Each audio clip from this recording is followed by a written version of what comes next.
This is our TRD, our little turd.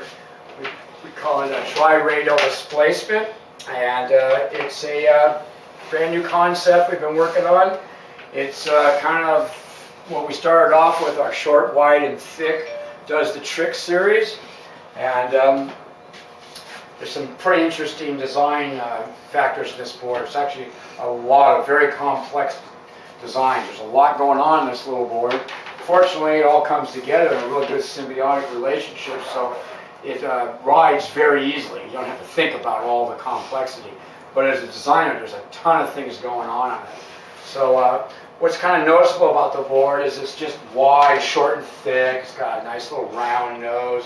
It's got a turned down nose, the old retro beak nose that allows us to keep a super low flat entry, yet when this goes underwater it just comes right back up. It's pretty amazing, you know, and it keeps it from purling and going under, but it catches waves like $1,000,000. It's kind of got a big fat hip. This one has a swallowtail. You get all kinds of different combos, and this one here is a 4+1 fin system, which is 4-fin. It was designed as a 4-fin, and later on I actually put some FCS fins in there just to get a little 5th fin. And we don't ride as a 5-fin. I ride as either a tri-fin or a quad. A tri-fin, if it's steep and more barrely and kind of punchy surf, tri-fins are pretty good, especially if I need to go backside of the board a lot. I prefer a tri-fin. But for front side, you just can't beat the 4-fin, especially on small, mushy waves. And this really gives it a lot more capabilities.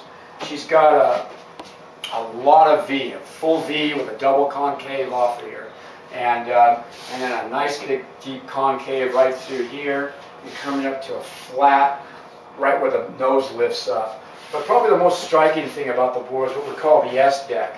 And the S-deck is something they used to use back in the 70s, and it was where the foil kind of scoops down and kind of comes up and goes back down.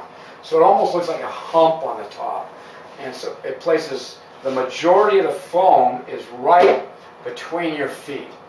And so it allows this board to just have this tremendous amount of foam. Like this board's 2 5/8. A lot of them are even 3 inches, 2 3/4, and stuff like that. And yet the rail can be nice and small, so it's not pluggy feel or anything.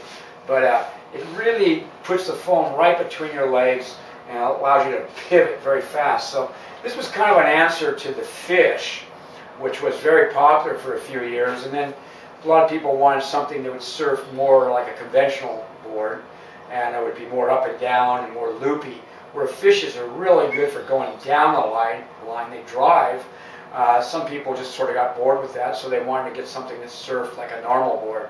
This is something that Shane and I designed, working actually with Kelly Slater, kind of came up with an idea similar to this too.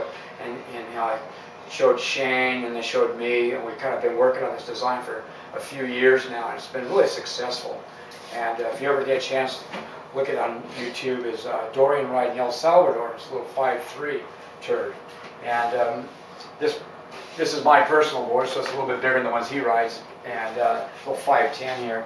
But you also might notice I put these little hatchet fins in the back of my quad, and I'm not really into weird shaped fins. Usually I get kind of upset when I see guys using that stuff, but these really did make this board pivot really well. It's on a 4-fin, I really recommend those hatchet fins in the back. It's pretty good enhancement without, it doesn't feel weird. It looks kind of cool, I guess, you know. So anyway, this is probably one of our most popular summer designs we've come up with in the last few years. So it's a great little board to have as part of your quiver.